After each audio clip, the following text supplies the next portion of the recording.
eat it. Okay, 这个软，妈妈 OK。Okay. 这个软。Yeah, sweet. I steam good. Yeah, good. How much is it? 1. Okay. 1.3哈。Okay. 对哈。ใช่ใช่ทำไมแม่รู้ทำไมแม่รู้มันทำไมขาวมันเลยไม่ได้อ๋อไม่ใช่เหล้านี่คือไฟอยู่ที่ที่เขาบอกว่าเป็นร้านที่ถ่ายรูปอัดวิดีโออะไรอย่างที่แกว่าที่เขาอัดวิดีโอ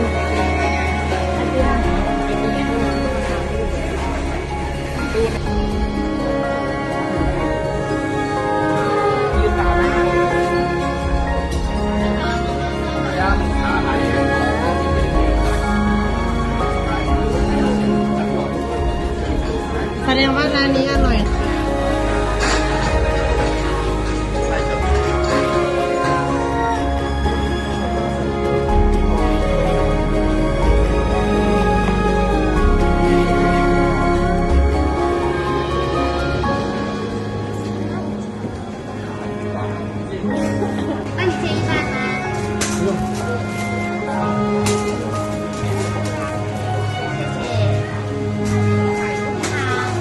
หวา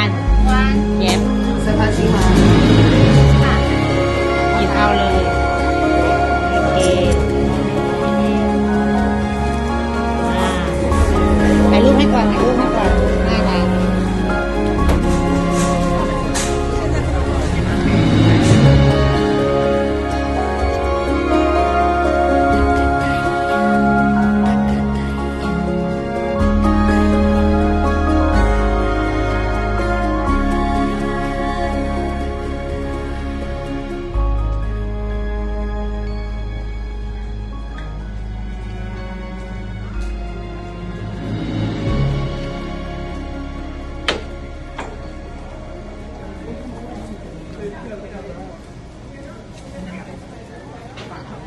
ไปกินไอติมต่อ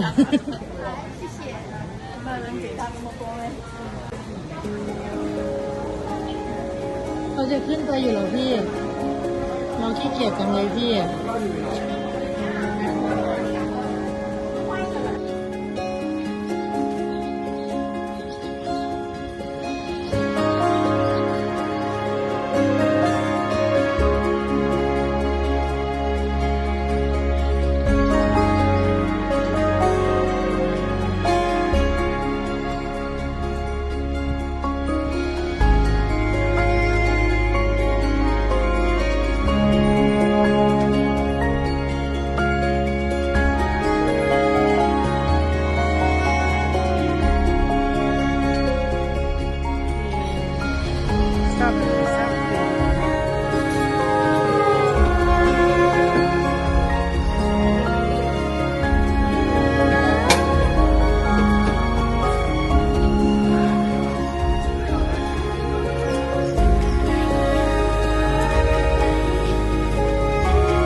หมู่บ้านแมวนะคะ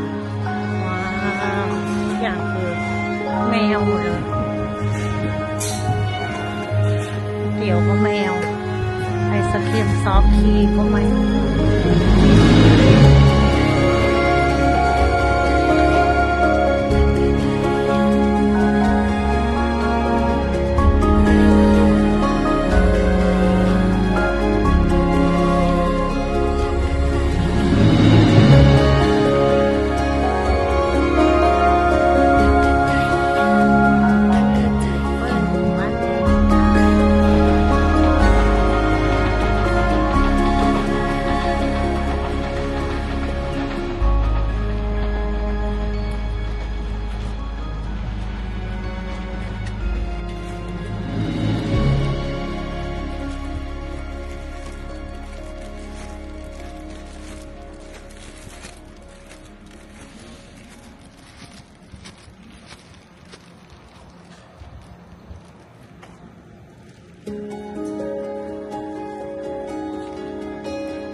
อยากเห็นอยากเห็น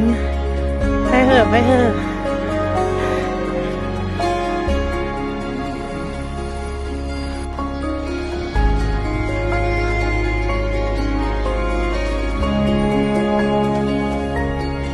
ตอนนี้เราอยู่ที่หมู่บ้านแมวไทยเฟนะคะ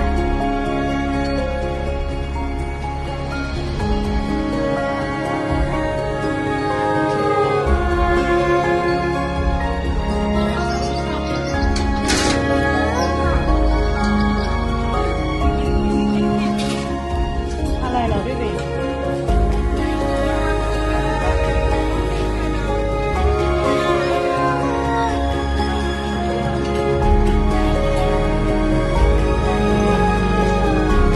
เดี๋ยวนะถ่ายรูปอยู่ว้าวขอดูเมนูปูหน่อยนะพี่เปียงเดี๋ยวนะขอซูมก่อนหัวล็อบสเตอร์โชว้าวทำไมรู้นะก็มองเห็น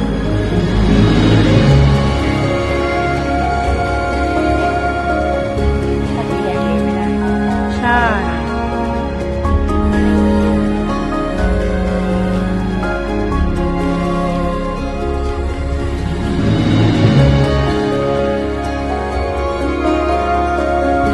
เดี๋ยว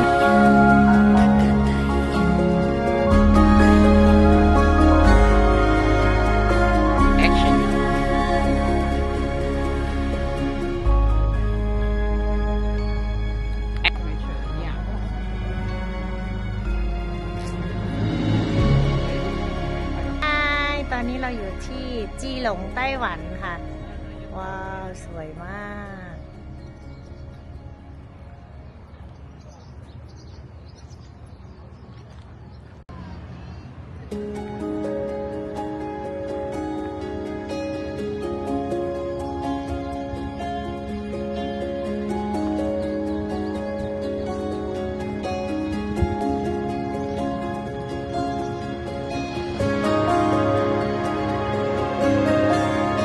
นี่ค่ะ ตอนนี้เราอยู่ที่อะไรคะที่หลงวันนี้คุณยายมีความสุขไหมคะ ความสุขเพราะว่าจะแม่ก็ยิ้มด้วย ค่ะ วันนี้เหนื่อยไหมคะ ตั้งแต่ต้น วันเหนื่อยมาก คุณแม่ได้รถคันใหม่นะคะ นั่งไปขับเองด้ ด้ ว วย ยคราวนี้หันรถมาถ่ายรูปให้สวยบุฟเฟ่ได้ไหมคะ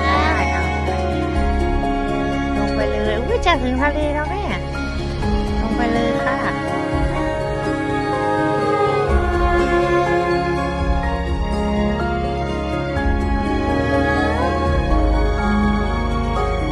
นี่แหละถ่ายรูปแล้วก็กลับตรงนี้เขามาคนเดียว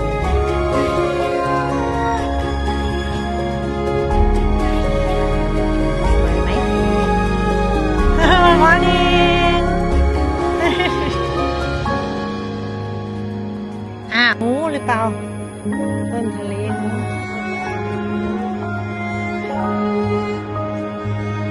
ขอให้สุขภาพแข็งแรง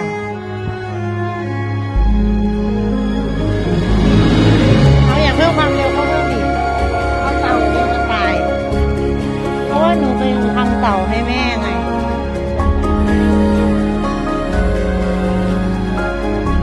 ไปหาจุดถ่ายรูปแล้วก็กลับ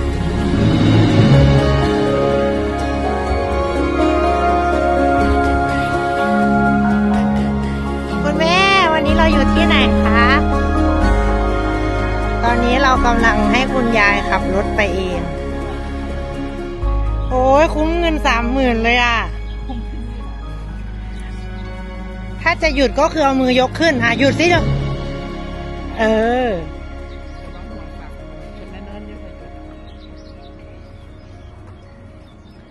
โอ้สวยมากป้าดเยล้าแหมเราคือมีบุญได้หลดน้ำขีดสวยมากเพื่อนๆวันนี้เราอยู่ที่อะไรนะพี่บิ่งอะไรนะเฮ้ยนี่ไงว่าเจ้าแม่กวนอิมอีกแล้วแม่ ก็อยากมีความสุขของเขาชิวๆอุ้ยโคตรเจ๋งเลยยายลาขับรถเองเลย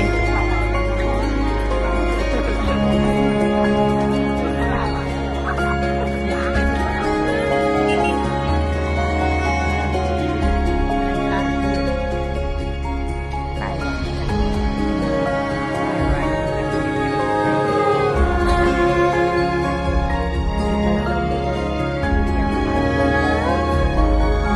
หวันวันหลงสาวันหลงสา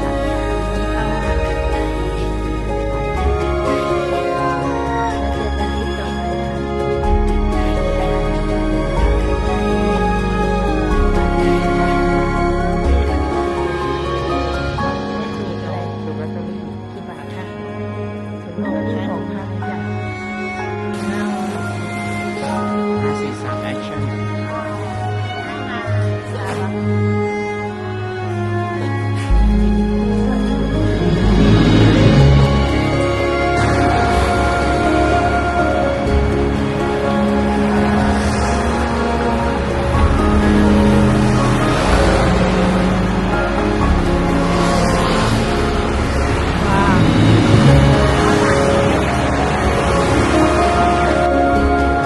วันนี้เราจะไปเที่ยวที่ไหนคะจีหลง เราจะไปเที่ยวจีหลง ร้านจะปิดแล้วแถวนี้อันนี้ก็จะเป็นเมือง อันนี้ก็จะเป็นเมืองไทเปนี่ในตัวเมืองนะคะ ว้าวสวยนะโอเค อันนี้ก็จะเป็นคุณยายลานะคะ คุณยายลาบายบายให้กล้องหน่อยค่ะ ไม่อยากจับแม่เจ็บ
อันนี้เราอยู่ที่ไหนซีเหมือนตีนนะคะ อ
ดีมาก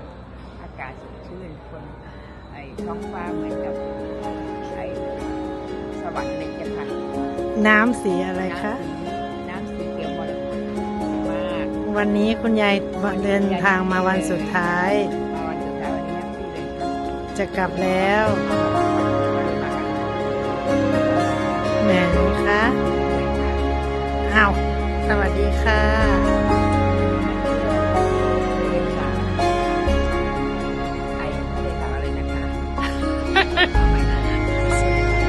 ซันมูนเล็กแปลเป็นไทยสิเล่าประวัติแบบที่คุณยายอยากเล่าทะเลสาบของประเทศไต้หวันสุริยันจันทรามีภูเขาแล้วก็มีทะเลสีสวยเหมือนเขียวอะไรนะทะเลเขียวสวยเหมือนทะเลมรกตสวยมากไปได้ไหมวันนี้เราอยู่ที่ทะเลสาบซันมูเล็กค่ะ ชื่อไทยว่าสุริยันจันท เรา รา ขึ้นเควินมา คิว เควินค่ะโอเคค่ะเจอกันค่ะ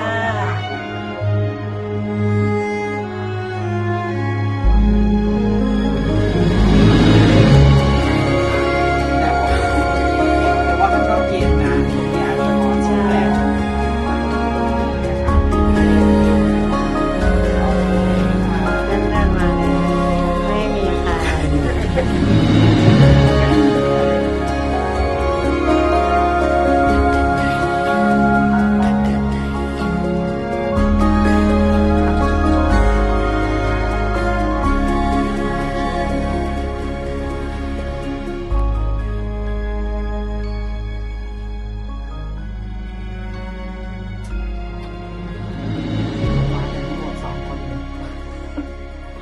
สองคนเต็ม ตอนนี้เราอยู่บนกระเช้าสูงมากเลยค่ะ เห็นไหมคะตรงนั้นเป็นทะเลนะคะ เป็นทะเลเป็นซันมูนเลกนะคะ เป็นเลกนะคะเขาเรียกว่าอะไรนะสุริยันจันทราใช่ไหม มาแล้ว โอเค อันนี้สวยโอ้ยใหญ่แม่เลย จริง มันเล็ก ๆ มันเล็กมันเล็ก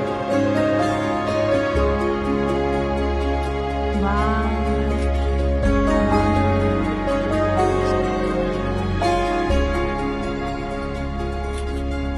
เฮ้ย hello everyone I'm going to บ้านมันจะทำใช่เปล่า พี่ปิงถ่ายรูปเอากล้องให้หน่อย เรือที่จะสร้างถ้าจะเป็นเรือ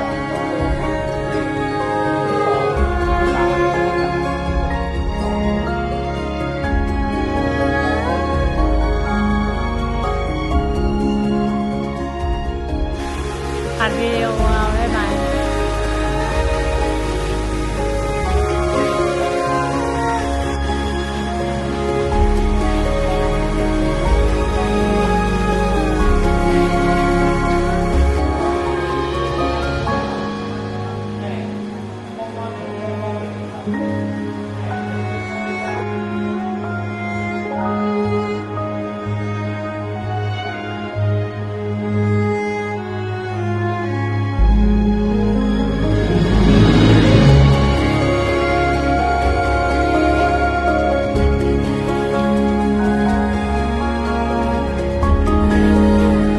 วันนี้มากินอะไรคะไม่รู้จักค่ะ แล้วอร่อยไหมคะเสี่ยวหลงเปล่า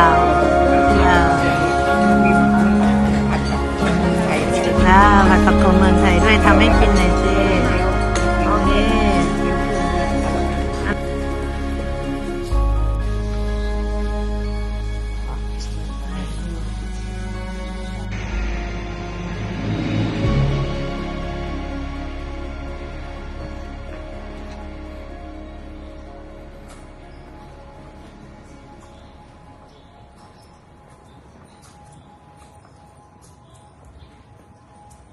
ปุเป้นี่ไงที่ซื้อ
ไฟนี่หมายทำ เรียบร้อยค่ะ ที่ต้องเลี้ยวขวานะครับ เมื่อกี้ต้องเลี้ยวขวาเพราะว่าที่เป็นจอดรถไม่ได้ครับ โอเค วิดีโอนะคะ โอเค เดินมาได้เลย เดินมาหากล้องมันเป็นวิดีโออยู่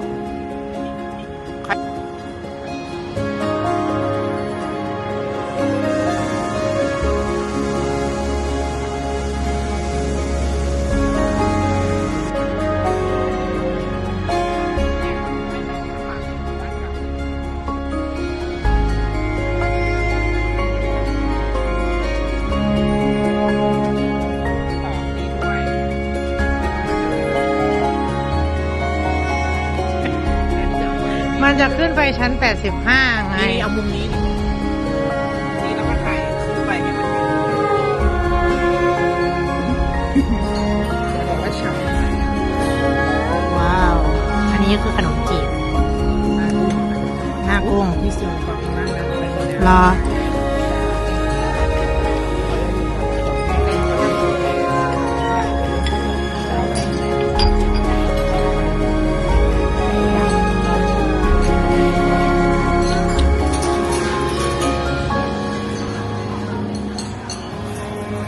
ได้ไหม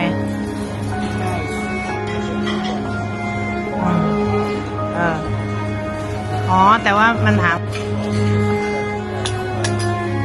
โอ้ทัฟเฟิล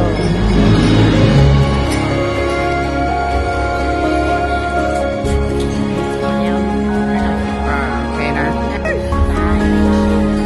โอเคได้เลยทัฟเฟิลมากเสร็จแล้วก็ทัฟเฟิลได้นะ ได้เสร็จแล้ว ก็กัด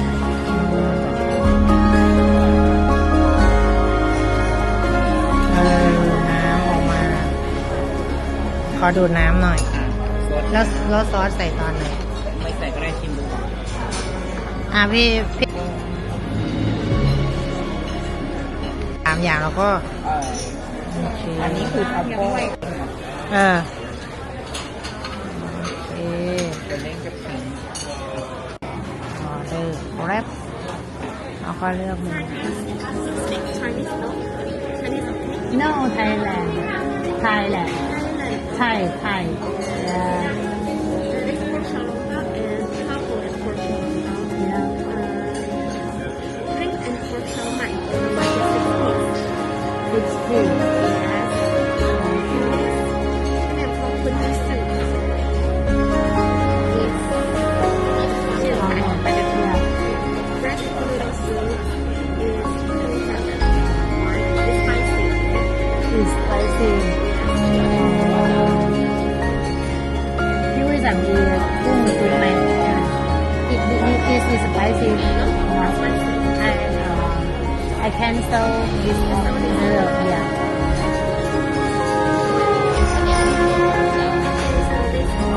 It's okay. Yeah.